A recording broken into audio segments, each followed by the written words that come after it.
시청자 여러분 안녕하십니까? 출발 성공 투자 박민영입니다. 오늘 새벽 마감한 뉴욕 증시, 장기 국채 금리 상승의 불편함을 안고 3대 지수 모두 다 하락했습니다. 유럽 그리고 미국에서 여러 가지 재정 적자에 대한 우려감이 불거지고 있는데요. 금리 상승에 대한 기대감이 높아지면서 우려감이 높아지면서 전체적인 시장이 어느 정도의 부담감을 안고 가고 있습니다. 그런 가운데서 국내외에서는 참 아이러니하게 제약바이오 헬스케어 단의 종목들이 괜찮았는데요. 어떤 이슈들이 있었는지 개별 종목의 특성이 짙은 섹터인 만큼 하나씩 자세히 살펴가도록 하겠습니다. 일단 오늘 새벽 마감한 뉴욕장의 분위기부터 짚어보시죠. 고질적인 9월의 징크스, 역시 이번에도 피해가기가 어려운가 봅니다. 뉴욕 증시 9월의 첫 거래일부터 분위기가 좀 살벌했는데요. 나스닥 지수가 0.8%, 그래도 장중 저점 대비해서는 낙폭을 만회하면서 마무리가 됐습니다. 21,300포인트 선 오늘 이탈이 됐고요. 특히 기술주들을 모아놓은 나스닥 100 지수의 경우에는 오늘 50일 이평선을 이탈하기도 했습니다. 시장이 왜 이렇게 빠졌을까? 일단 안 그래도 9월은 시장이 약하다라는 이 징크스가 있다 보니까 투자자들의 투심이 좀 약화된 영향도 있었고요. 국채 금리의 상승이 무엇보다 발목을 잡았습니다. 특히 영국과 독일의 30년물 금리가 각각 1998년 그리고 2011년 이후 최고치를 기록했는데요. 일단 영국에서는 복지 예산 삭감에 대한 반대가 일면서 이 정부 지출을 줄이기가 어렵겠구나라는 우려감, 독일에서는 국방비 그리고 인프라 지출 문제가 부담을 가하고 있습니다. 그런 가운데서 미국의 국채 금리도 간밤 상승세를 보였죠. 10년물 기준으로 EBP의 오름세, 30년물 금리의 경우에는 거의 5%에 육박하는, 그러니까 5% 저항선으로 여겨지곤 하는데 여기를 터치하면 주식시장에는 보통 역풍으로 작용하곤 하죠. 왜 이렇게 금리가 올랐을까? 이 이슈가 작용을 하고 있습니다. 트럼프 행정부의 관세 수입이 환급될 가능성. 그러니까 주말 사이에 미국 연방항소법원이 트럼프의 관세는 대부분 불법이다라는 판결을 내렸잖아요. 그런데 그렇게 된다면 관세 수입으로 벌어들인 수십억 달러의 그동안의 이 비용을 그대로 환급해야 되지 않겠느냐라는 우려감이 불거지고 있는 거고요. 안 그래도 미국 정부가 재정적 압박이 심한 상황 속에서 더 악화될 수 있다. 그렇게 된다면 국채를 마구 찍어서라도 현금을 확보해야 될 테고, 그러면 결국에는 금리가 상승할 수 있을 거라는 우려감이 작용하고 있는 겁니다. 이와 관련해서 트럼프 대통령은 일단 오늘 기자회견을 통해서 내가 법원에 상고를 할 테니 법원에서는 신속 판결을 내려달라라는 입장을 요청한 상황이고요. 이에 따라서 판결 결과가 뒤집힐지 여부는 우리가 예의주시를 해봐야겠습니다. 오늘 발표된 경제지표도 다소 부진했습니다. 제조업 PMI가 기준선인 50을 밑도는 수준으로 나왔고 또 6개월 연속의 위축세를 보이고 있는 건데, 향후 증시가 반등하기 위한 주된 조건으로 이 펀드 스트레스의 톰 리가 이 제조업 PMI의 반등을 들기도 했었거든요. 하반기 강세장 주요 조건이 아직까지 만나지 못하고 있는 점도 체크를 해보셔야겠습니다. 다만 이러한 약세장 속에서도 UBS와 모건 스탠리 등 이 주요 IB들은 9월에 만약에 시장이 조정받는다면 이는 저가 매수의 찬스로 삼아야 한다라면서 장기적인 낙관론은 유지하고 있다라는 점도 체크를 해보시면 좋겠습니다. 오늘 종목들의 이슈를 자세하게 들여다봅니다. 일단 반도체와 AI 진영은 계속해서 알리바바 대체칩 테스트 발표에 따라 약세를 이어가는 모습이었습니다. 특히 엔비디아의 경우에는 호퍼 GPU 공급 부족, 그리고 매진이 됐다라는 언론 보도가 전해지기도 했는데, 다만 장중에 이는 사실이 아니다라고 부인을 했거든요. 그러면서 낙폭을 축소하는 양상이 나타났죠. 따라서 일부 반발 매수하려는 심리는 여전히 작용되고 있다. 이렇게 해석해 볼 수가 있겠고요. 주가는 1.97% 하락한 채 거래를 마쳤습니다. 반도체 섹터 내에서는 유일하게 브로드컴이 실적 발표를 앞두고 그 기대감이 유입되며 올랐습니다. 오늘 캔터피치 제럴드에서 목표가를 기존의 $300에서 $350로 상향 조정하기도 했는데요. 최근 1년 동안 매출이 30% 이상 눈에 띄는 성장세 보여줬다. 하반기에는 신제품 출시, 메타와의 파트너십 등 추가적인 성장 동력에 주목을 하고 있습니다. 그리고 TSMC의 뉴스가 하나 있었는데요. 이 중국 공장 VEU를 미국 정부가 철회했다. 그러니까 자유롭게 장비를 들여올 수 있는 권한 같은 건데 이제 그 권한을 잃게 된 겁니다. 다만 적용 시작 시점이 12월 31일이라는 점, 그리고 앞서 이 뉴스가 삼성전자와 SK하이닉스를 대상으로 먼저 나왔다라는 면에서 이 주가의 낙폭은 제한적이었습니다. 1%대의 하락이었고요. 테슬라의 경우에는 이제 인도 시장에 플래그십 스토어를 열었다라는 이야기가 앞서 있었는데 지금 첫 성적 결과가 실망스럽게 발표가 됐습니다. 7월에 단 600대 판매에 그쳤다는 건데 아니 인구가 14억 명인데 600대밖에 안 팔렸다면 이건 참 실망스러운 성적인 것이 맞겠죠. 아직 인도 안에서는 전기차를 충전할 수 있는 인프라가 충분히 구축되지 않았다라는 점 등이 실망스러운 성적에 기여를 하고 있는 것으로 보입니다. 머스크 CEO는 앞으로 이 옵티머스 로봇이 테슬라 가치의 80%를 차지할 거다라는 발언을 내놓기도 했지만 이에 따른 이 주가의 반응은 제한적이었고요. 그 밖에 전기차 2차 전지주들 해서는 루시드 10대 1의 주식 합병 소식 발표 이후에 10%대 급락, 그리고 엘버말과 리튬 아메리카 등은 중국에서 탄산 리튬 가격이 4% 이상 급락했다라는 소식을 소화하면서 5에서 6%대의 낙폭을 기록했습니다.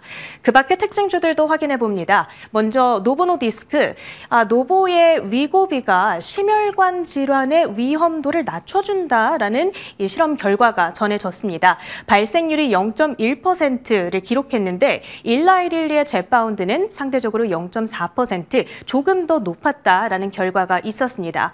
노보노디스크의 주가는 그럼에도 불구하고 소폭의 약세를 기록했고요. 반면 미국 안에서의 헬스케어 종목들, 일라이릴리 등의 그리고 보험주들 역시도 금리 인하에 대한 경기 회복에 대한 우려감을 기대감을 반영하면서 일부 상승세를 연출하는 모습이었습니다. 바이오젠이 특히나 5%대 급등을 했는데 알츠하이머 치료제 레켐비의 주사제 버전이 미국 FDA의 승인을 받았다라는 소식이 있었고요. AI 인프라 기업에서는 코어 위브의 주가가 9%대 급락했죠. IPO를 치른 이후 보호 예수 기간이 종료되자 최대 주주 그리고 임원들이 주식을 매도하고 있다라는 소식이 부담으로 작용했습니다. 그 밖에 음식료주들 해서는 워렌 버핏이 지난 13F 공시를 통해 지분을 2배 이상 늘렸다라는 사실이 공개됐던 맥주 기업입니다. 컨스텔레이션 브랜즈, 지금 관세 타격으로 인해서 젊은 층들의 맥주 소비가 감소하고 있다고 합니다. 그러면서 연간 전망치를 하향 조정한 여파로 6%대 급락했고요. 크래프트 하인즈는 앞서 2015년에 기업을 크래프트와 하인즈 각각 합병을 했었던 바가 있었는데 이번에 이 좀처럼 실적이 개선되지 않자 다시금 분할하겠다라고 결정을 했고요. 그 결정에 대해서 워렌 버핏이 실망스럽다라는 의견을 전하자 7% 급락을 했습니다. 마지막으로 애프터마켓에서 시장을 움직이고 있는 이슈를 전해드립니다. 오늘 미국장 마감 후에 속보로 전해졌던 소식인데요. 미국 연방법원 크롬 분할 여부에 대한 판결을 드디어 내렸습니다. 구글의 크롬 매각이 필요 없다라는 것이 결정이 되겠고요.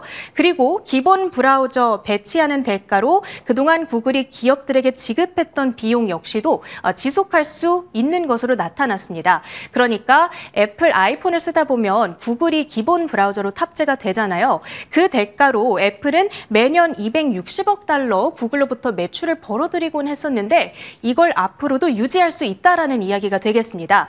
그러면서 현재 시간의 거래에서 구글의 주가는 무려 7%대 급등하고 있고요. 애플 역시도 3.3% 상승하고 있습니다. 오늘 하락했던 뉴욕 증시의 분위기를 이 두 가지 종목이 반전시켜줄 수 있을지 지켜봐야겠네요. 지금부터는 국내 증시 투자 전략 세워봅니다. 계속 흔들리는 모습이 국내장에서 나타나고는 있더라도 이내 다시금 회복을 시도하는 모습도 드러나고 있습니다. 어제 이제 시장이 어떻게 될지는 모르겠으나 반발 매수세가 있었으면 좋겠다라는 이야기를 드렸었는데 일단은 반발 매수 유입이 있었던 어제였습니다. 코스피, 코스닥 모두 다 올랐고요. 1% 내외 상승을 기록했습니다. 6거래일 만에 외국인의 매수세가 유입된 점 코스피 상당히 긍정적이었죠. 자, 국무회의에서 2차 상법 개정안 1년 뒤에 시행으로 노란봉투법 6개월 뒤 시행으로 이 내용 포함한 5건의 법률 통과 이슈가 있었고요. 100조 AI에 대한 투자 이슈, AI를 적극적으로 지원하겠다라는 내용 등이 한 번 더 명확하게 확인이 됐습니다. 이러한 정책적 이슈에 영향받는 섹터들이 강세를 기록했고요. 조선 방산의 순환은 계속해서 이어지고 있습니다. 한국과 미국의 협력 이슈 그리고 군함에 대한 MRO 사업에 대한 모멘텀은 이제는 거의 디폴트로 박혀 있는 호재성 이슈가 될 것이고요. 어제 전해드렸던 영국의 노르웨이 군함 이슈가 조선과 방산에 일정 부분 영향을 줬습니다. 그리고 유럽에서 우크라이나 병력 지원을 한다라는 소식 그리고 중국, 러시아, 북한, 이란이 정상회의를 갖고 있다라는 소식 등이 방산 쪽의 센트를 강화시켰죠. 한국의 국방비가 계속해서 늘어나는 추이라는 점도 한 번 더 확인이 됐습니다. 자, 이래서 삼성중공업과 세진중공업 등의 조선주 여전히 강세 흐름을 이어갔고요. 계속해서 조금씩 그 내에서 못 갔던 기자재 단으로도 순환이 돌고 있는데 요즘에 피팅밸브 조금 다른 종목들 대비 잠잠했었죠. 하이로코리아, 태웅, 성광밴드 이런 쪽의 종목들이 어제 꽤 강하게 흐름을 보여주기도 했습니다. 물론 장중에 상승폭을 일부는 강하게 반납하기도 했죠. 자, 조선과 방산의 순환 나타났는데 역시나 그 중심에는 한화그룹주 등이 이슈가 되고 있다는 것을 어제 한 번 더 확인할 수 있었고요.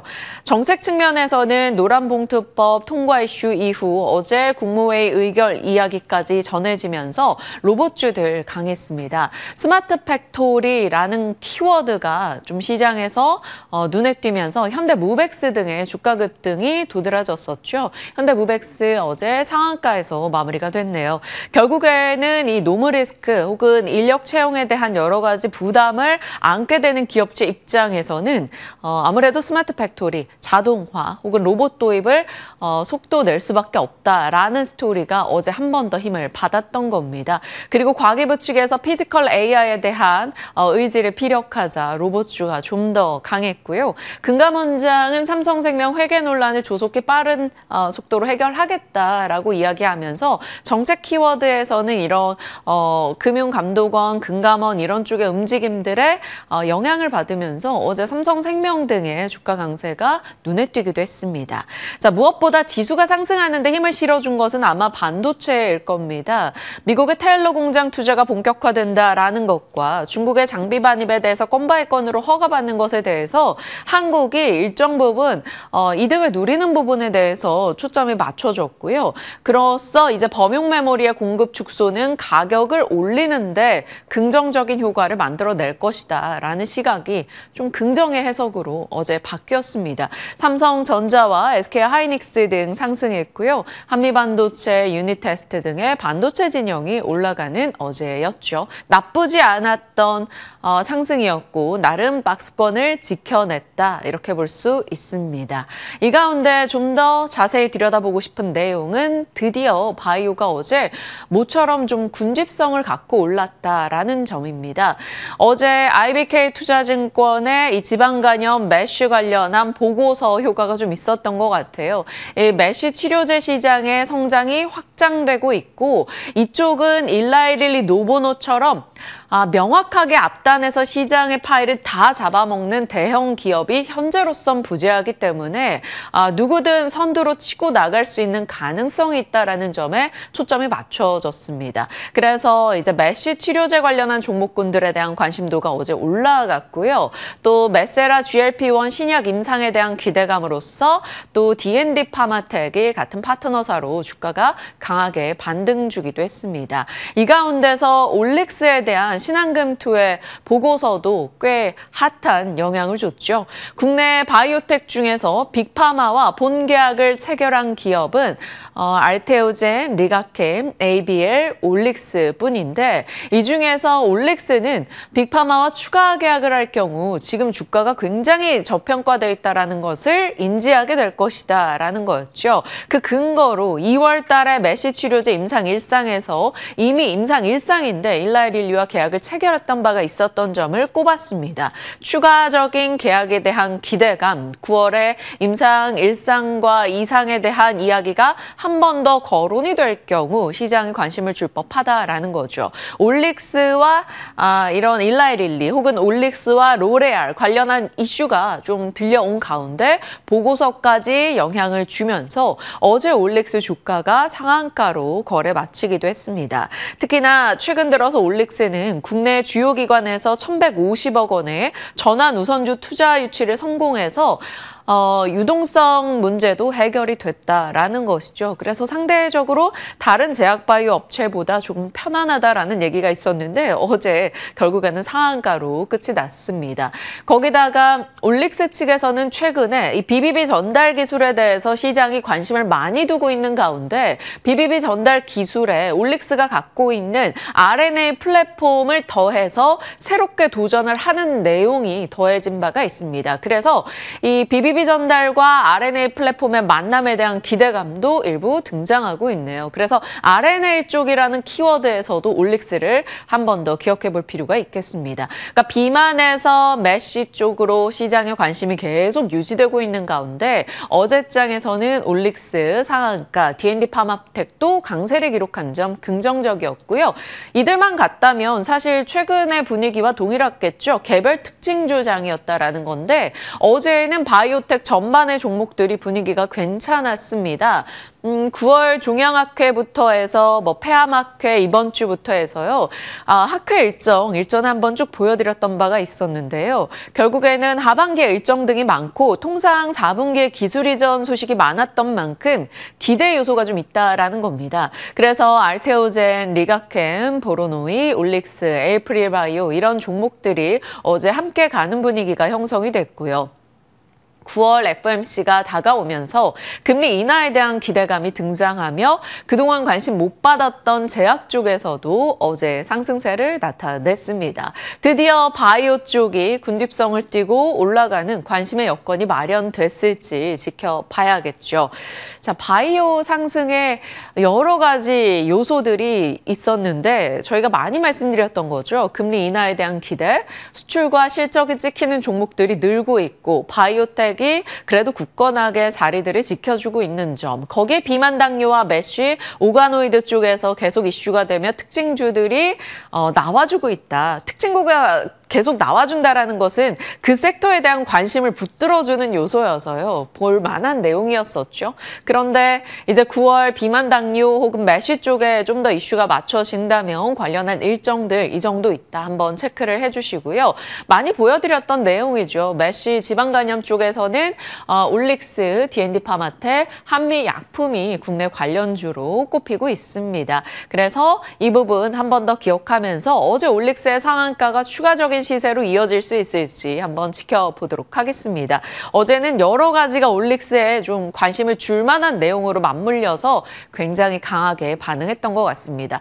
무엇보다 바이오에게 영향을 주는 것이 사실 금리이죠. 매크로 환경이 바이오의 환경이라고 해도 과언이 아닐 거니까요. 다만 이 부분에 대해서는 밤사이는 조금 내용이 불편하긴 했습니다. 하나씩 볼까요?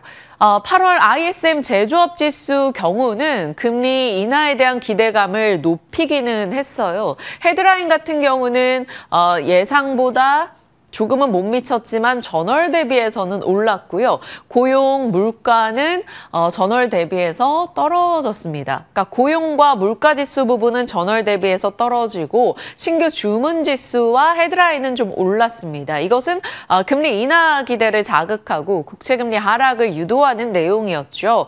다만 그럼에도 불구하고 미국의 국채금리는 모두 다 오르면서 끝이 났죠. 2년물, 5년물, 10년물, 30년물 30년물까지 모조리 다 국채금리가 상승했습니다. 특히나 30년물 같은 경우는 4.97로 이제 5에 바짝 다가가고 있다는 것은 꽤나 부담스러워졌죠.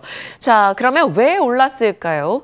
영국에서 복지예산 삭감에 반대하는 목소리가 나오면서 30년물 국채금리가 1998년 이후 최고치를 기록했고요. 독일에서도 국방비, 인프라 지출 등으로 인해서 30년물 국채금리가 2011년 이후 최고치, 프랑스도 내각 해상 가능성이 제기되며 30년물 국채금리가 또 2009년 이후 최고치를 기록했습니다. 이로 인해서 국채금리가 상승하고 유로화가 약세를 기록하자 미국의 국채금리가 덩달아 올라가고 달러는 유로화 대비 강세를 기록했습니다. 이 영향 속에 미국의 국채금리들이 일제히 올랐던 거고요. 30년물은 강하게 오르면서 5%에 다가갔습니다. 거기다 미국은 지금 이 문제를 안고 있죠. 정부의 셧다운 우려, 물론 15일이 지나봐야 알게 되는 내용이지만요. 계속해서 리스크로 남아있다라는 것이고요. 트럼프의 상호 관세 관련해서 대법원 판결을 기다리고 있는데 만약 여기에서도 위법이라고 이야기가 나오게 된다면 미국 측에서는 대규모 재정 적자를 감내해야 되는 상황입니다. 그 과정에서 국채 발행을 하게 될 것이고 결국에는 금리가 올라갈 수 있다라는 불안감을 자극하고 있는 것이죠. 이러한 트럼프발 여러 가지 관세 내용 등이 시장을 불안하게 만들고 있다라는 측면에서 금리가 올라갔고 뉴욕장도 불편하게 반응을 했습니다. 자, 이러한 내용에 대해서 특정 경고의 목소리가 나오고 있네요. 레이 달리오 헤지펀드의 대부로 불리는 인물이죠. 트럼프의 경제 모델이 굉장히 독재적이다. 연준의 통화 가치를 지킨다는 신뢰마저 트럼프 행정부는 훼손하고 있는데 이것은 결국엔 달러 표시 자산을 갖고 있는 것에 대해서 매력을 떨굴 것으로 보고 있습니다. 그래서 결국 3년 안에 미국은 부채 위기를 맞을 것이고 국제 투자자들은 지금 미국 국채에서 금으로 자금을 이동시키고 있다라고 얘기합니다. 그래서 금 관련한 종목군들이 미국 내에서 일제히 시세를 냈습니다. 하모니 골드 마이닝 혹은 알라모스 골드, 에퀴녹스 골드, 뒤에 골드 들어간 종목들 거의 다 올랐고요. 우리가 대표적으로 보는 쪽은 뉴몬트가 되겠죠. 뉴몬트도 2%의 상승을 나타냈습니다. 최근 들어서 금 랠리가 계속해서 이어지고 있습니다. 금리 인하에 대한 기대, 연준의 독립성 훼손 우려, 트럼프발 무역 관세 불확실성, 거기에다가 은 같은 경우는 청정 에너지단의 수요까지 더해지면서 금과 은의 랠리가 지속되고 있죠. 최근 들어 금과 은의 ETF 자금 대거 유입되고 있습니다. WTF 아니고요. ETF입니다. 제가 오타를 냈어요. 최근 금과 은의 가격 우상향하는 흐름이 나오고 있죠. 자, 이 때문에 밤에 미국에서도 안전자산 수요처로서 이제 금이 선택지에 들어가며 주가가 올라갔는데 국내에서는 굳이 금 관련주에 막 장기 투자하시는 분들은 없으실 겁니다. 다만 트레이딩 관점으로 시장이 뭐 갈 곳 없는 자금이 있다면 일정 부분 단타 매매 정도는 유입될 여지가 있겠죠. IT셋, 엘컴텍, 한컴, 위드 등이 있습니다만 이것은 정말 참고용으로만 봐주시길 바랍니다. 자, 골드런과 실버런이 갖고 있는 의미, 안전자산에 대한 수요가 왜 늘어나고 있는가, 이 환경에 대해서 일단 기억하고 가도록 하겠습니다. 자, 뉴욕장입니다. 여러 가지 이슈들을 살펴봤을 때 금리도 불편하고 안전자산에 대한 수요가 늘어나고 있다. 결국 뉴욕장은 떨어지면서 거래를 마쳤습니다. 트럼프에 대한 상호관세 등의 여러 논란도, AI 버블 경고 이런 논란도, 또 러시아 우크라이나 전쟁 이슈도 도무지 끝날 기미를 보이지 않으면서 한 번씩 뉴욕장을 이렇게 불편하게 하네요. 국채금리가 상승했죠. 유럽 정세와 트럼프 상호관세 적법성 판결의 불확실성이 있었기 때문입니다. 금리가 올라가자 반도체, 빅테크, 전기차, 소프트웨어, 의료기기 이런 쪽에서 하락하는 모습이 있었고요. 그 불안의 상징은 금 가격의 상승세, 또 유가의 반등이 있을 겁니다. 겁니다. 중국과 북한, 러시아, 이란의 밀착 속에서 러우 갈등에 대한 우려가 고조되고 있습니다. 그래서 또 유가가 올라가면서 에너지의 불안을 자극하고 있죠. 트럼프는 푸틴에게 배신감을 느끼고 매우 실망한 상태다. 이런 얘기가 나오기도 했습니다. 자, 금리의 상승 속에 여러 불안이 고조되자 또다시 9월의 저주 이야기가 나오죠. 역사적으로 9월은 부진한 달이라는 얘기가 한 번 더 강조가 됐습니다. 방어적 성격으로 금도 올랐지만 제약 바이오 쪽도 올라섰네요. 사실 금리 상승을 좀 불편하게 느끼고 있음에도 불구하고 헬스케어 진영이 선전했다라는 것은 참 특이하게 볼 수 있겠습니다.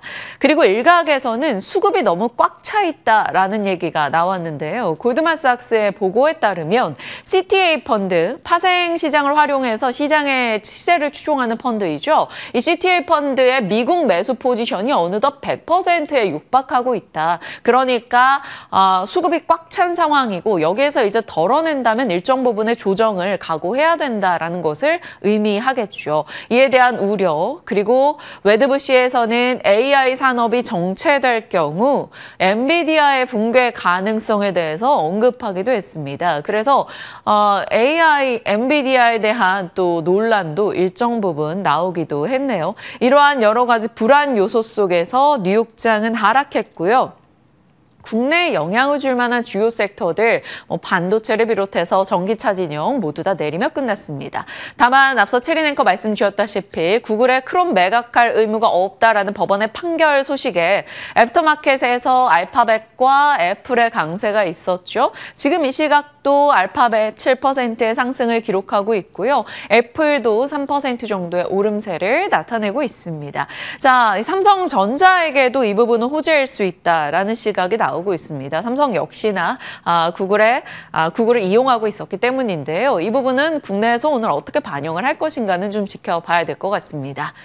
자, 미국 내에서 바이오단이 금리 상승에도 불구하고 선전하는 흐름이 있었고요. 개별 특징주에서도 바이오 종목들이 꽤 많이 보이더라고요. 우리가 한 번쯤은 체크할 수 있는 종목이 바로 아이오니스 파마슈티컬스입니다. 34%나 급등했는데요. 고중성 지방 혈증 치료제라는 올레자르센이 삼상에서 임상시험이 긍정적이었다라고 합니다.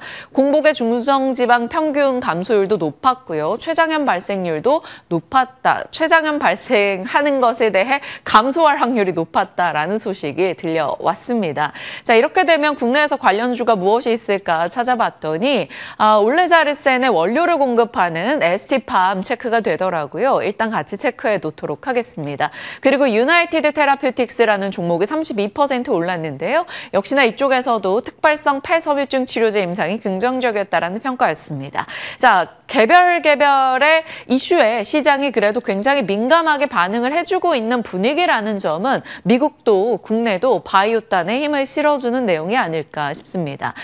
금리 상승이 불편하더라도 바이오 진영이 관심을 받게 된다면 종목들 한 번 더 분류를 해보죠. 바이오 시밀러단의 CDMO단의 종목들, 원료 수출 같은 얘기가 나올 때마다 이들도 수출 데이터 속에서 관심을 받죠. ST팜 앞서 이제 아이오니아 이슈 속에서 관심을 오늘 받게 될지 한번 체크해 보시고요. 요즘 시장의 관심은 온통 이쪽에 가 있었습니다. 바이오텍과 비만당뇨, 메시 쪽으로요. 이쪽에서 올릭스, 이런 D&D 파마텍 등의 종목들이 어제에 이어서 추가적인 관심을 받을지 보셔야 될 것 같고요. 알츠하이머 치료제 이런 쪽에 대해서도 분명히 이슈는 나올 텐데 여기서는 어떤 종목들이 관심을 받을지 모르겠습니다. 이쪽에서 큰 종목으로 본다면 바이오텍인 ABL 바이오 들어가 있고요. 면역항암제, ADC 관련해서도 일정 등이 계속 이중항체 치료제와 면역항암제 쪽의 일정들도 하반기 계속 자리하고 있기 때문에 어디에서 좋은 호재가 나올지 지켜보시죠. RNA 관련해서 ABL 바이오, ST팜, 올릭스에 대한 얘기도 계속 나오고 있습니다. 앞서 올릭스는 BBB 셔틀 기술에 RNA 플랫폼을 더해보겠다라는 입장을 내놓기도 했었고요. BBB 셔틀 플랫폼 한다면 또 ABL 바이오를 많이들 꼽으니까요. 이렇게 시장의 여러 뉴스 속에서 개별 특징주가 어떻게 반응을 보일지 보유하신 분들은 한 번 더 관련한 호재성 뉴스가 없는지 체크해 보시길 바랍니다. 일단 어제 오늘 시장의 뉴스로 봤을 때는 앞서 미국의 특징주와 연결되는 ST팜 그리고 메쉬 쪽에 상한가 나왔던 올릭스의 RNA 기술 이런 것들을 좀 주목해 봤을 때 혹은 BBB 셔틀에 대해서 빅파마가 관심을 두고 있다는 측면에서는 이 RNA 쪽 종목들에 대해서 시장의 관심이 높을 여지가 있습니다. 자, 제약바이오단의 가장 가까운 일정은 이번 주말로 예정돼 있는 세계 폐암마크의 시작일이 되겠죠. 지금 언론의 보도에 따르면 리가켄바이오, ST큐브, 루닛 등이 여기에서 어떠한 결과 등을 공개할 예정입니다. 그중에서 우리가 다 아는 리가켄바이오 말고 어제 이제 루닛의 주가가 강세 흐름을 나타냈는데요. 비소세포 폐암 환자 AI 기반 평가 결과를 이번 이제 세계 폐암마크에서 공개할 예정입니다. 참 의료 AI도 요즘에 정말 관심 못 받았었는데 어제 루닛을 비롯해서 의료 AI 종목들이 같이 올라가는 모습이 있었습니다. 어제 루닛은 스페인의 발렌시아 주정부와 독점 계약을 맺었다라는 소식이 있었기 때문에 개별적으로 영향을 받아갔었네요. 추가적으로 이 주말에 일정에서 무언가 모멘텀이 더해져서 더 오름세를 기록할 수 있을지 궁금합니다. 일단 어제 국내는 의료 AI 좋았고요. 다만 미국장에서는 밤사이 의료기기 이런 쪽은 또 떨어졌기 때문에 어찌 영향을 받을지 일단 일정 측면에서 호재가 없는지 확인해 보시죠. 자, 원전의 이정표 뉴스 이런 내용이 하나 들려와서 일단 넣어봤습니다. 테네시 밸리 공사 측에서 6기가와트 규모의 에너지 협력 관련한 뉴스를 전달했어요. 뉴스케일 파워의 SMR 프로젝트 내용이었습니다. 6기가와트 규모면 450만 가구 혹은 60개 대형 데이터 센터 전력 공급이 가능한 규모라고 하네요. 엄청난 규모의 프로젝트 협력 관련한 소식이 들려와서 이제 정말 원전 르네상스의 시작이 아니냐 이런 얘기들이 나오고 있습니다. 그래서 미국 내에서도 뉴스케일 파워의 주가는 또 오르면서 끝이 났는데 국내가 이제 해외 뉴스에 잘 연동이 안 되고 있어가지고 일단은 관련해서 연결이 되는지 정도 보시고 가셔야 될 것 같습니다. 자, 분위기 파악하러 넘어가 보겠습니다. 전체적인 시장은 유가와 국채금리가 상승하고 뉴욕 증시가 하락하며 일정 부분 불편한 채 거래를 마쳤는데 그래도 시간 외에서 구글의 크롬 매각하지 않아도 된다라는 이슈가 알파벳과 애플의 주가를 끌어올리는 점, 국내에도 삼성전자를 비롯해서 호재가 될 수 있을지 지켜봐야 되겠고요. 미국 내에서 그래도 바이오가 선전했습니다. 바이오에서는 지금 시장은 비만 당뇨, 메쉬, 오가노이드, RNA 등등으로 나눠볼 수 있는 가운데 나름 알테오젠을 비롯한 대장격 종목들이 굳건하게 잘 상승세를 유지해주고 있고요. RNA에 대한 이야기 계속해서 나오고 있어서 또 미국 특징주와 함께 연결해서도 말씀을 드렸었는데 다올투자에서 오늘 때마침 RNA 치료제를 주목해야 한다라는 보고서를 내기도 했습니다. 그래서 앞서 봤던 RNA 관련주 ABL 바이오, ST팜, 올릭스 한 번 더 체크하고요. 원전의 뉴스, 주가 반응이 있을지 보시죠. 서브 섹터에서는 로봇에 대한 이야기가 한 번 더 나옵니다. 노란 봉투법 이후 각 산업에서 파업의 움직임이 나오고 있다 보니까 이것이 로봇 센티를 자극하고 있어요. 거기다 일정 측면에서 현대차 CEO 인베스터 데이가 9월 중순 미국에서 열린다라는 소식입니다. 그래서 이 일정에서 보스턴 다이내믹스에 방문할 수 있다라는 기대감이 나오고 있어서 로봇 관련해서 현대차 그룹이 갖고 가는 이슈 한 번 더 기억을 해보도록 하죠. 어느 쪽으로 시장의 관심이 쏠릴지 모르겠지만요. 로봇에 대한 이슈 잠시 후 좀 더 자세히 살펴보도록 하겠습니다. 일정입니다. 오늘 수요일이죠. 한국의 2분기 경제 성장률 발표될 예정이고요. 주 후반에 주요 일정이 있다 정도만 확인해 주시고요. 어제 시간 외 뉴스로는 가온칩스 이슈가 있었죠. 삼성 파운드리 2나노 기반 AI 칩 설계 과제를 수주받았다라는 소식이 들려오면서 애프터마켓에서 3% 정도 상승세였습니다.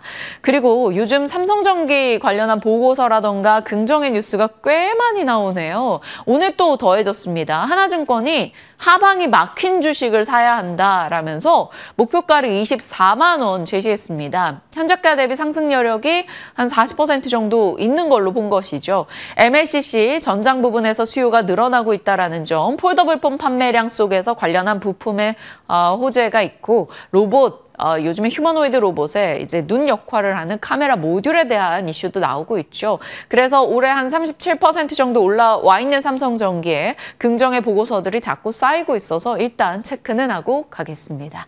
자, 이렇게 주요 이슈들 살펴봤고요. 섹터 브리핑 들어갈게요. 오늘 또다시 미나앵커가 로봇 잡아주신다고요? 네, 그렇습니다. 저희 투자뉴스 7을 꾸준히 시청해주신 분들이라면 저희가 올해 초부터 한 3월부터 로봇 섹터에 대해서 강조해드렸던 것 기억하실 겁니다. 그리고 최근 들어서 로봇주들이 다시금 반격에 나서고 있고 전일장에서도 대표 종목들 그리고 대표적이지 않았던 종목들까지 모두 다 강한 상승세를 기록했는데요.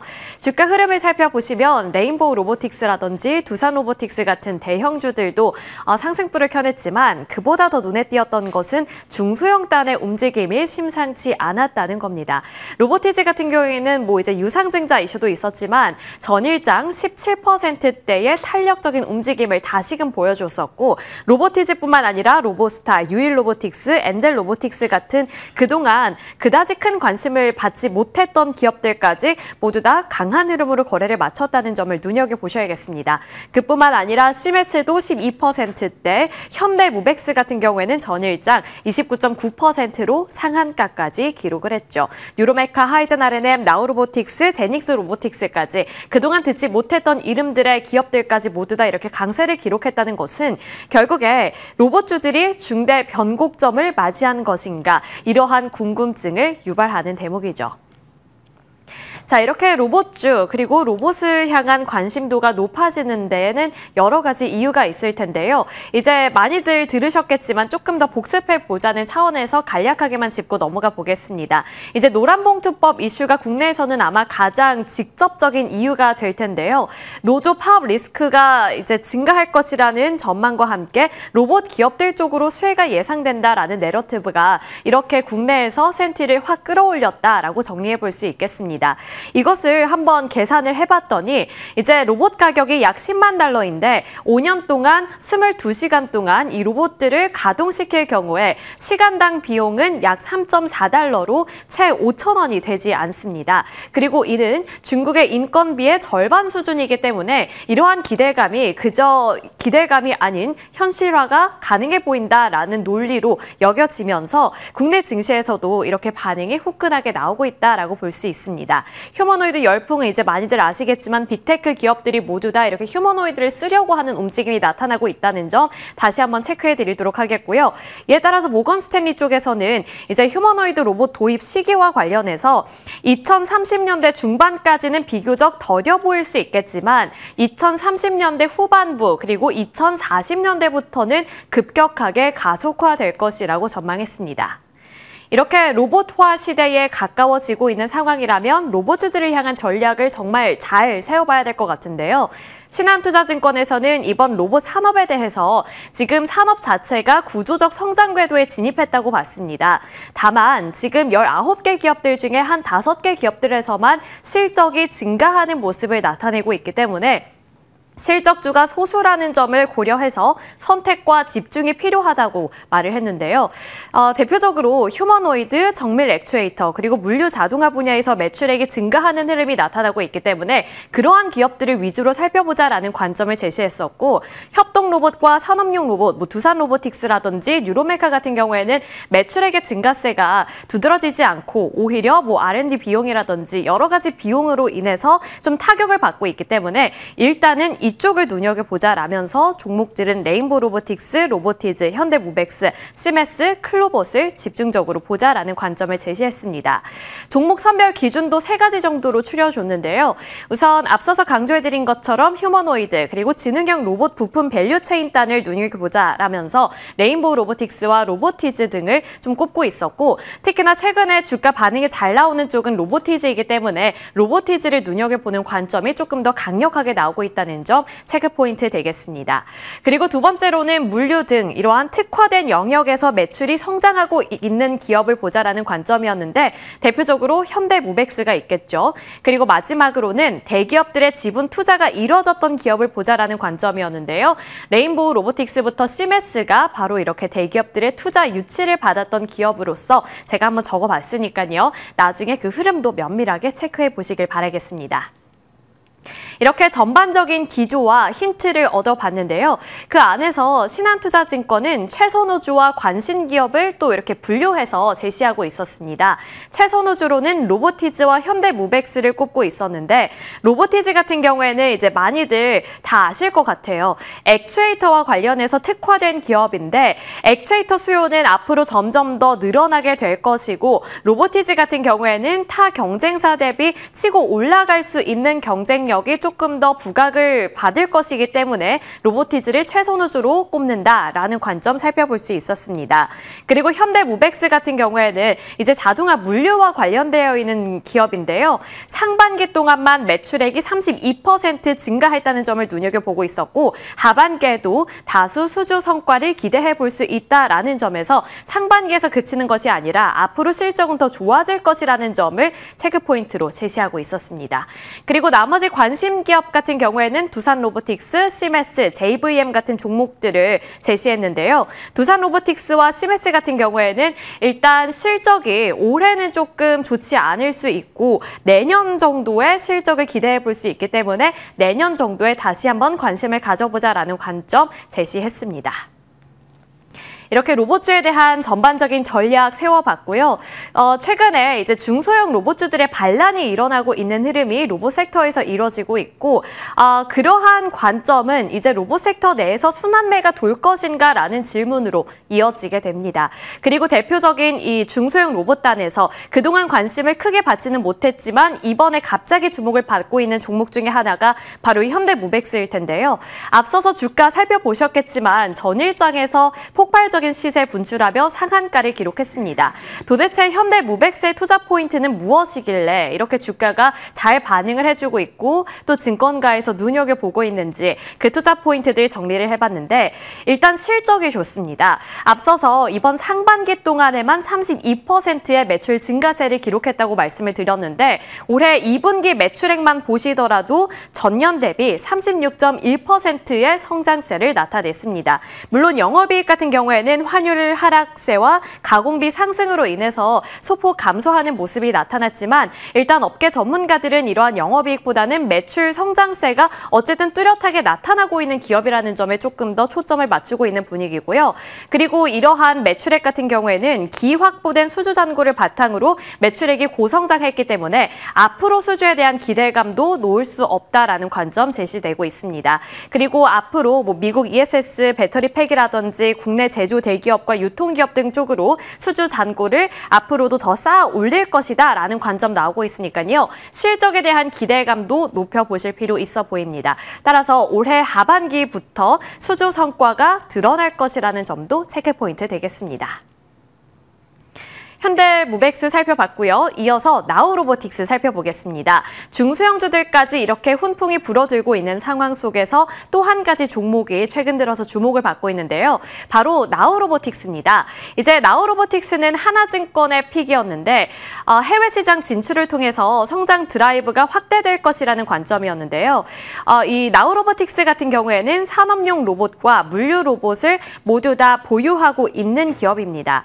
그리고 고객사가 증가하고 있다고 하는데 2020년 고객사는 약 126개였지만 2024년 말을 기준으로 살펴봤을 때는 682개까지 늘어났다고 합니다. 그리고 3년 내 1000여 개를 돌파할 것으로 보이기 때문에 고객사를 많이 확보한다는 것은 그만큼 가져올 수 있는 숫자가 많다라는 뜻을 갖고 있기 때문에 실적에 대한 기대감을 높여볼 수 있는 종목이라고 살펴볼 수 있겠죠. 그리고 글로벌 기업과 전략적 협업을 통해서 해외 시장을 진출할 것이다 라는 예상이 나오고 있는 상황이고요. 이러한 해외 시장 공략을 위해서 물량 대응을 위해 2공장을 증설하고 있고 2026년 내년 2월에 준공이 될 것으로 예상되고 있습니다.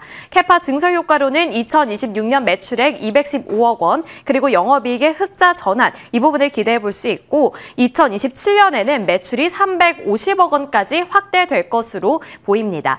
그래서 물론 앞서서 제가 설명드릴 때 산업용 쪽은 아무래도 매출 성장세가 뭐 휴머노이드라든지 다른 데에 비해서 살짝 부진할 수는 있다고 말씀을 드렸지만 나우로보틱스 같은 경우에는 고객사가 2020년부터 꾸준히 증가하고 있는 추세인데다가 증설을 하고 있기 때문에 실적에 대한 기대감을 조금 더 가져볼 수 있다라는 차원에서 메리트를 갖고 있습니다. 이렇게 로봇 섹터, 그리고 그 안에서 어떤 전략을 세워봐야 할지 종목까지 살펴드렸는데요. 그 안에서 로봇주들이 지금 이제 변곡점을 맞이하는 것일지, 그렇다면 아직 나에게 기회가 남아있는 것일지, 그에 대한 전략 세워보시길 바라겠습니다.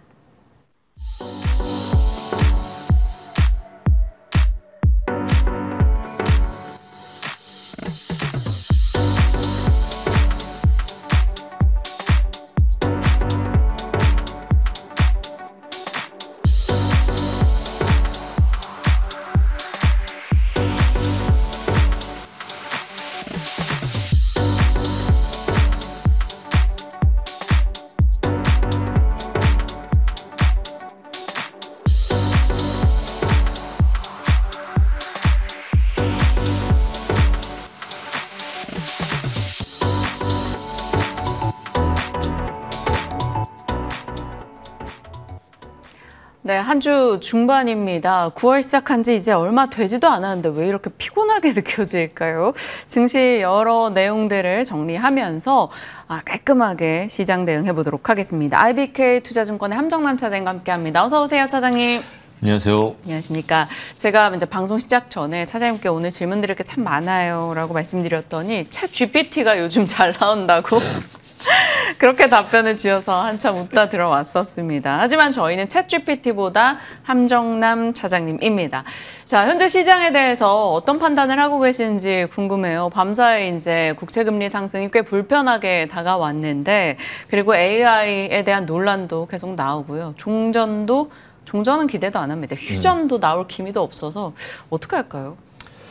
자, 일단은 오늘 새벽부터 좀 살펴보죠. 국채 금리가 유럽도 뛰고 미국도 뛰고 그런데 이 안에 기본적으로 인플레에 대한 우려가 없다라고 말할 수는 없겠지만 지금 자체적으로 보면은 미국도 중국도 특히 미국은 이제 회사채 발행이 몰려 있는 날이기도 했죠.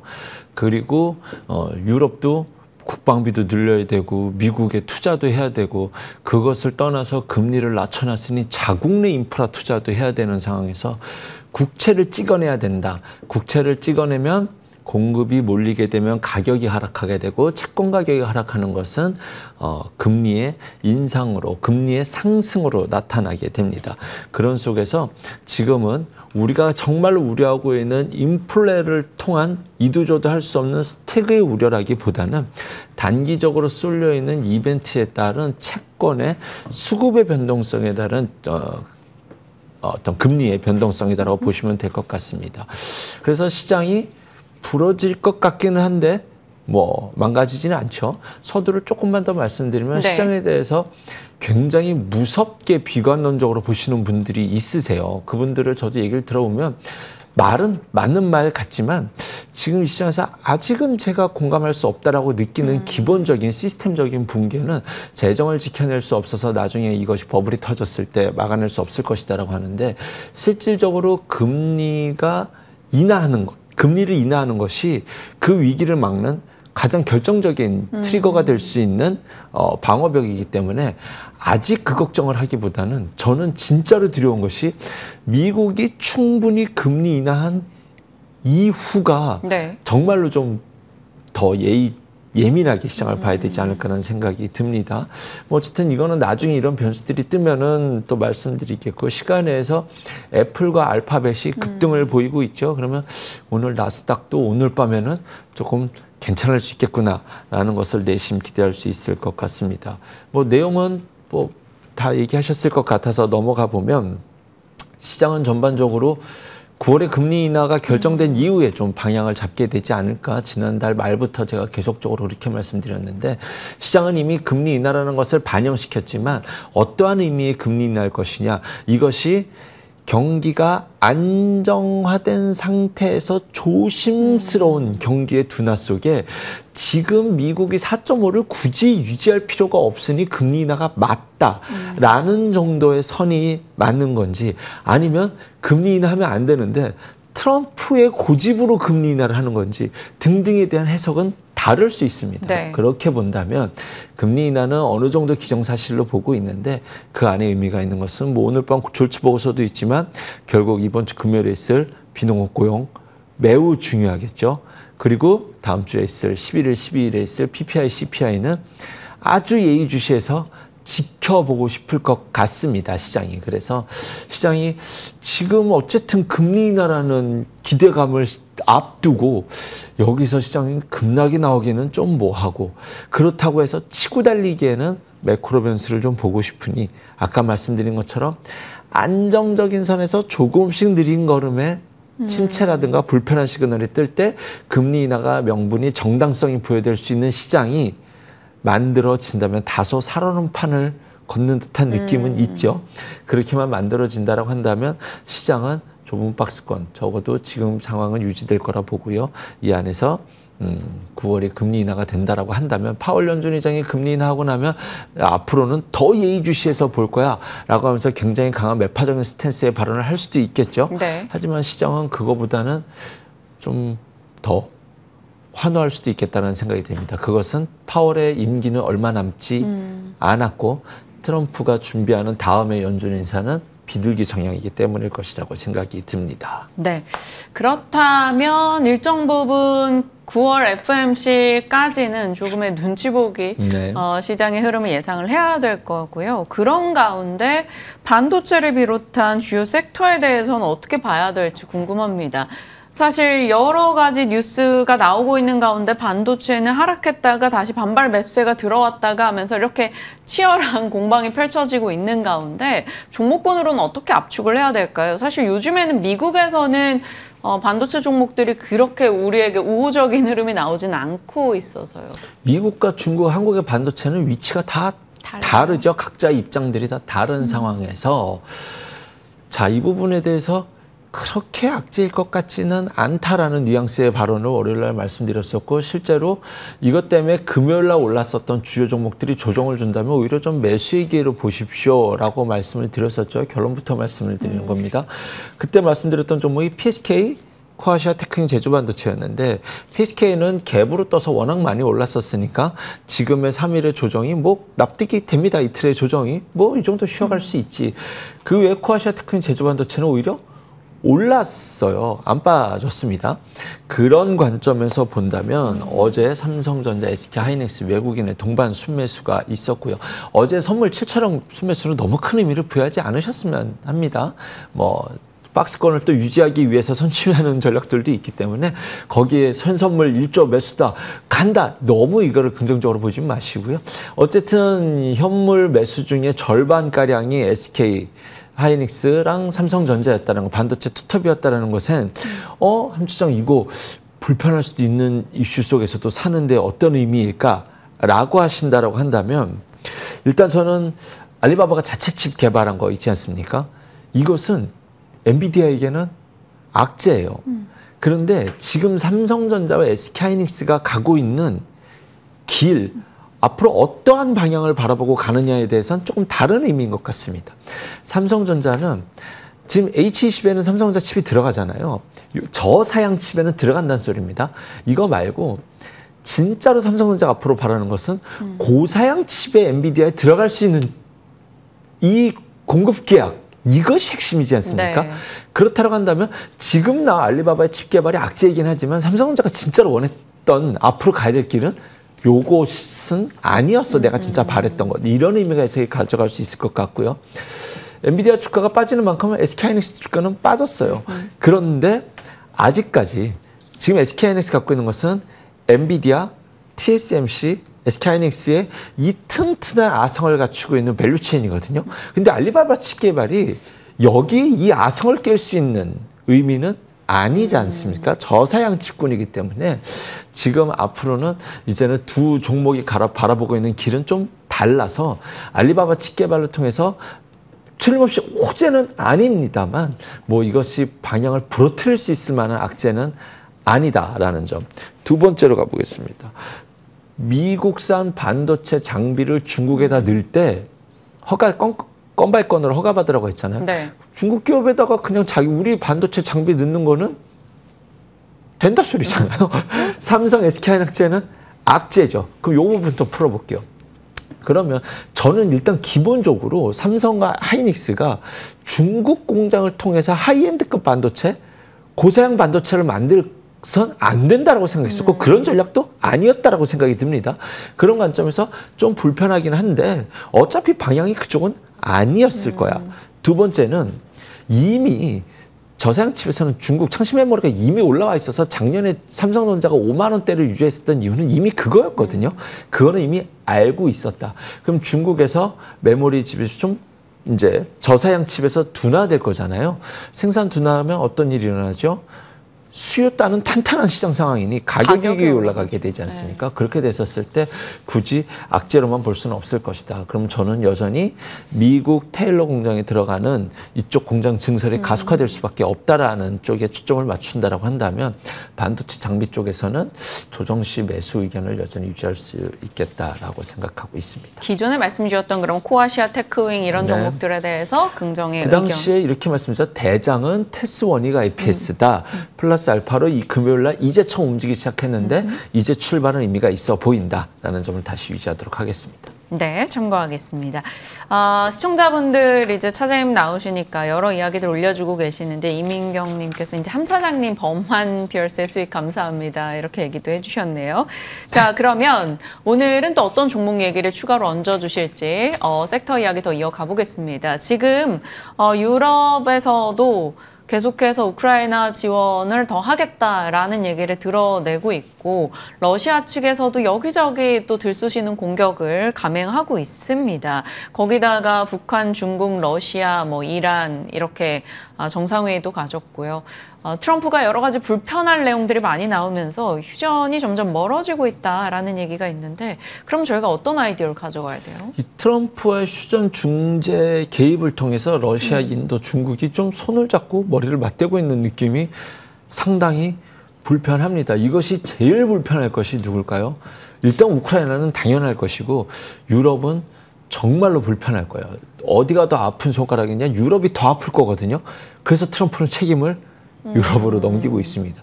사실 이 안에서 러시아를 직접적으로 공격할 수 없다는 것을 전제로 트럼프 대통령을 인도를 우회해서 관세 매길 거니까 너네 러시아산 원유 쓰지 마라고 했더니 인도가 뭔 소리야. 인도는 굉장히 자존심 셀 뿐만 아니라 엄청난 실리주의 경제 정책을 굉장히 오랫동안 고수하고 있는 나라거든요. 네. 굉장히 특이한 나라예요. 그런데 뭔 소리야.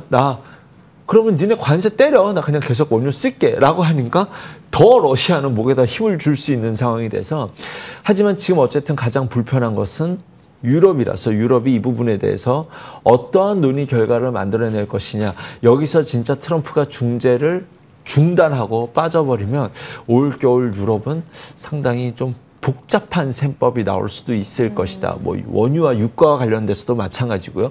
트럼프가 여기서 불편한 것은 전쟁이 중단이 된다 안 된다가 아니라 이것이 유가에 어떻게 작용할 것이냐. 어떻게 해서냐지 금리 인하하면서도 인플레를 잡아낼 수 있는 기저베이스는 유가의 하락이었는데 유가가 올라간다는 것은 트럼프가 원하는 방향으로 가지 않는다라는 것이 오히려 시장에서는 더 예의주시해야 되는 리스크 요인이 되지 않을까라는 생각이 듭니다. 어쨌든 방산주는 이럴 때 가야 됩니다.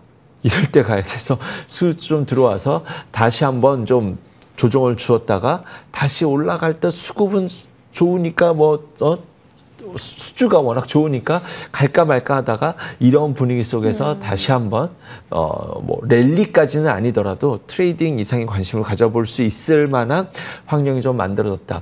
재건주 같은 경우는 어떻게 할까요? 글쎄요. 일단은 건설기계 쪽을 기본 바탕으로 가장 먼저 기저부에 쓰는다고 한다면 이런 종목을 살 때는 이런 뉴스 나올 때 사는 게 맞아요. 적극적으로 포트를 비중을 실어간다. 이런 상황은 제가 굳이 말씀드리지 않더라도 아닌 거 아시잖아요. 모아가기 시작이라 한다면 이런 뉴스, 이런 환경일 때 조금씩 모아가야 나중에 주가가 조금씩 올라오거나 뉴스가 좀 반전이 생길 때 좀 대응하기가 쉽다라는 뷰의 의견을 말씀드리도록 하겠습니다. 네. 어거지를 엮어볼게요. 이 방산하면 또 조선도 요즘 방산이고 그 조선 내에서 범한퓨얼셀 범한퓨얼셀은 조선이 아니라 수소입니다. 수소죠. 수소 연료전지인데 하나오션이 갈 때, 잠수함 때문에. 네, 이거 잠수함 때문에 간다면 얘가 이렇게 못 간다고 했는데 갔어요? 솔직히 주가는 매집이 충분히 의심될 수 있을 만한 주가의 흐름이었거든요. 네. 범한퓨얼셀 같은 경우는.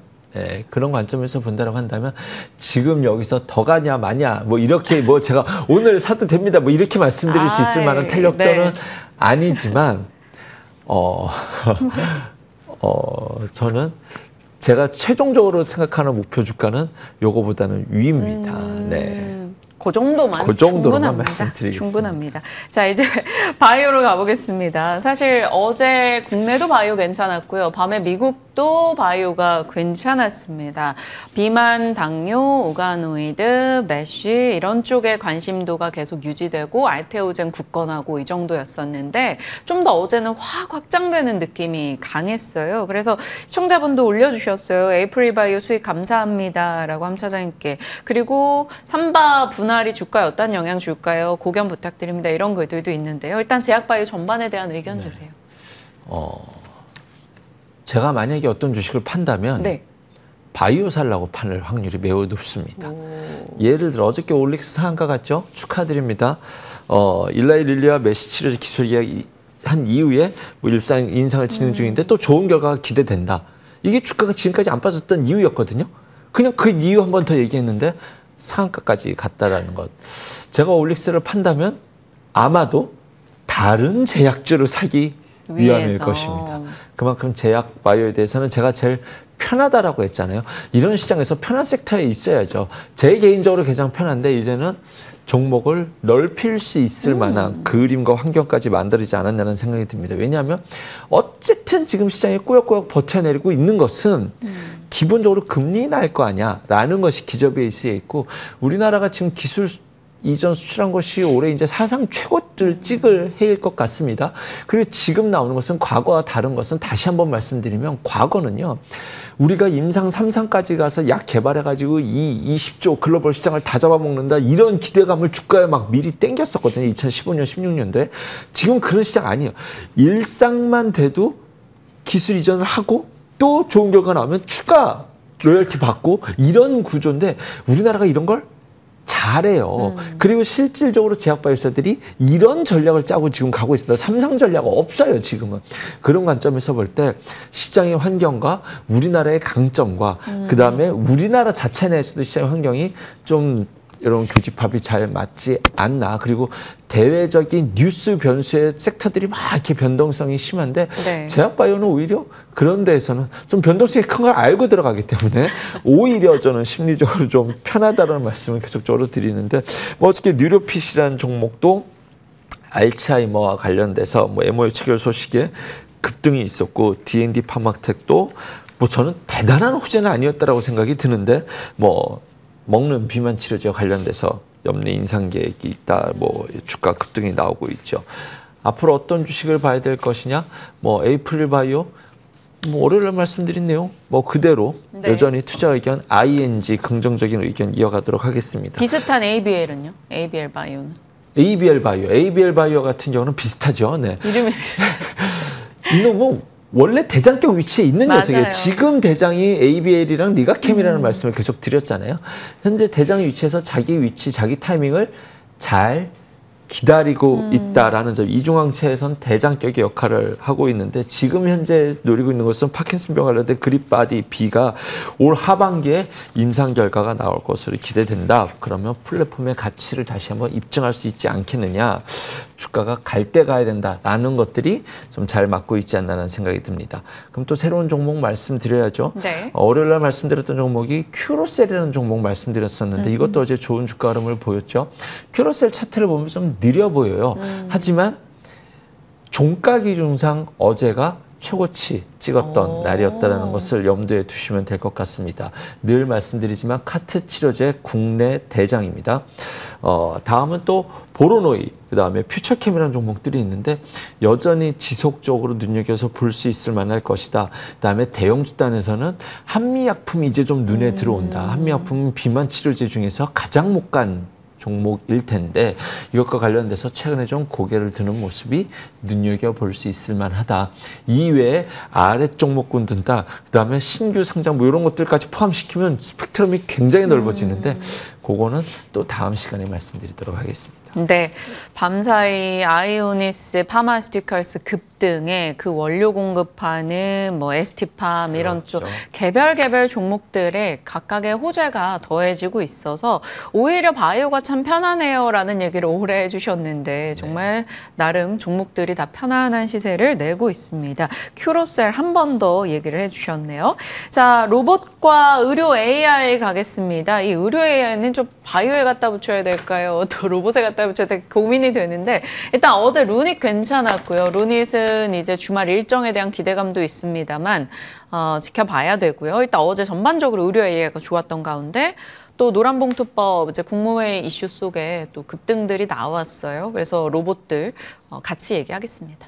의료 AI부터 말씀드릴게요. 이 부분은 진짜 큰 성장성을 갖고 있어요.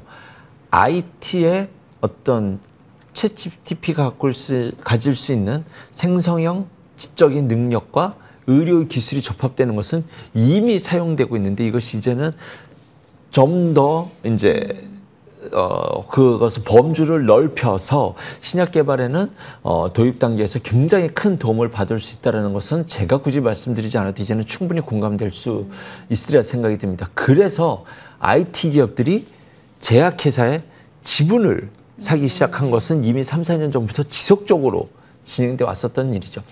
주가가 언제 가느냐가 문제예요. 네. 그런데 굉장히 오랫동안 의료에 관련된 종목들은 철저하게 못 갔었습니다. 이제 어제 나왔던 뉴스를 여러 방면에서 찾아본다면 루닛은 좀 뉴스가 있었어요. 스페인 발렌시아 지역의 자치 지역의 유방암 AI 검진 독점 파트너로 계약 체결을 했다라는 점. 이러한 것들이 앞으로 의료 AI들이 이제 우리나라 의료 AI들이 가야 될 길을 대표적으로 방향성을 보여준 사례라고 저는 생각이 듭니다. 이거보다 뷰노가 더 많이 올랐어요. 그리고 전반적으로 오랫동안 못 갔었던 섹터들 내에서 대표적으로 시트카바이오 같은 경우도 그러죠. 이런 종목들이 어저께 모처럼 반등을 주었는데 지금 시장 분위기가 이런 것 같아요.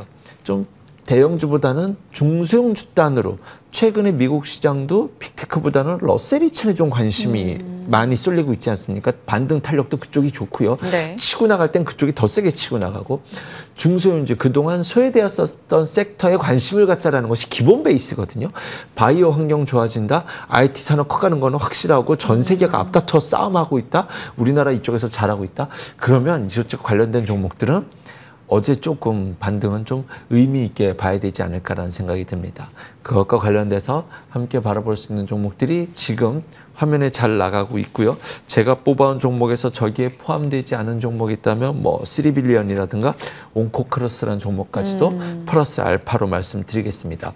그다음 로봇 말씀드릴까요? 로봇 짧게만 말씀드리면 뭐 다 올랐는데 뭐 네. 스마트 팩토리 속도 낼 것이다. 스마트 팩토리와 관련된 종목들이 치고 나갔죠. 또 이 안에서 실질적으로 노란봉투법이 어떤 기업이 가장 피곤해질 것이냐 하면은 물류 기업도 빼놓을 수 없습니다. 물류 자동화도 갈 수밖에 없다라는 점. 그런 관점에서 다음 타겟군이 휴머노이드는 사실 스마트 팩토리 이거보다는 조금 뒤에 있잖아요. 지금 당장 사람 로봇이 나서 제조를 만드는 것이 아니라 휴머노이드 로봇은 좀 다른 섹터이기 때문에 스마트 팩토리에서 집중해서 본다라고 한다면 물류 자동화 로봇은 같이 눈여겨보셔야 됩니다. 화면에 잘 나가고 있습니다. V1텍과 T로보틱스도 플러스로 말씀드리겠고요. 그리고 원래 탄력이 좋았었던 휴림 로봇, 클로봇도 관심 지속해서 보시라고 말씀드리겠습니다. 기존에 이제 뭐 시어스 테크놀로지나 하이젠 R&M 등에 대해서 종목 말씀 주시고 좋은 흐름을 났는데 이들 종목 갖고 계신 분들은 보유? 네. 알겠습니다. 로봇과 의료 AI에 대해서 한 번 더 저희가 짚어봤고요. 오늘 이제 사장님의 픽이 삼성전기입니다. 8월 6일에 삼성전기에 이야기해 주셨었는데 막 목표 주가를 지금보다 한 40% 더 높게 보는 보고서도 오늘 업데이트가 막 됐더라고요. 그래서 삼성전기 요즘 이슈가 많아요. 8월 6일에 말씀드렸던 걸 얘기할까 말까 했는데 그걸 기억하고 계시네요. 다 기억하고 있습니다. 네, 감사합니다. 중국이 뭘 한다라고 했었을 때 우선적으로 찍어봐야 될 종목은 삼성전기입니다. 자, 이번에 알리바바가 칩 개발했다라고 했잖아요. 그렇게 되면은 자체적으로 엔비디아 칩을 쓰지 않고도 이것을 어떻게 하겠다는 소리냐면 이미 그 어센드라고 하는 칩이 있어요. 화웨이 칩이 있어요. 네. 이것이 출연용으로 했었을 때 A 칩에 대해서 성능을 60%까지 활용해내는 칩이 있습니다, 이미. 그런데 이번에 개발한 칩은 엔비디아가 쓰는 쿠다 플랫폼을 이제 쓸 수 있는 칩을 개발했던 것이 핵심인데 중국은 계속 우리는 엔비디아 칩 안 써도 돼. 우리가 개발해낸 칩을 병렬 연결해서 너네가 만들어낼 수 있는 효율성을 우리는 만들어내겠다. 수 있다라는 방향으로 가니까 자기네 칩을 통해서 데이터 센터를 만들어낼 수 있겠다라는 뜻이죠. AI 데이터 센터는 기존 데이터 센터 대비해서 이 MLCC가 8배에서 10배 정도 늘어납니다. MLCC는 전 세계에 2기업이 있습니다. 무라타와 삼성전기죠. 전기차에도 많이 이제 미래형 컨셉카에도 MLCC가 많이 들어간다 하는데 사실 데이터 센터의 수요만한 확실한 든든한 또 이 기저베이스는 없을 거라는 생각이 듭니다.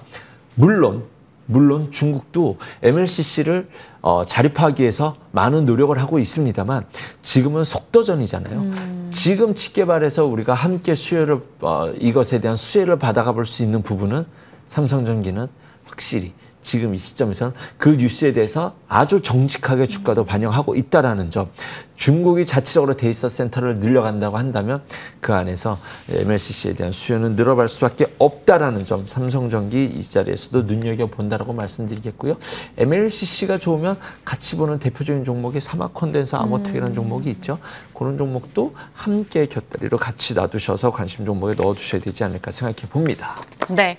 시장의 주요 내용들, 이슈 속에서 파생될 수 있는 한 번쯤 체크해야 되는 종목군들에 대해서 자세히 정리해 주셨습니다. 오늘 IBK 투자증권 함정남 차장님과 함께했습니다. 여기서 인사드릴게요. 고맙습니다. 감사합니다.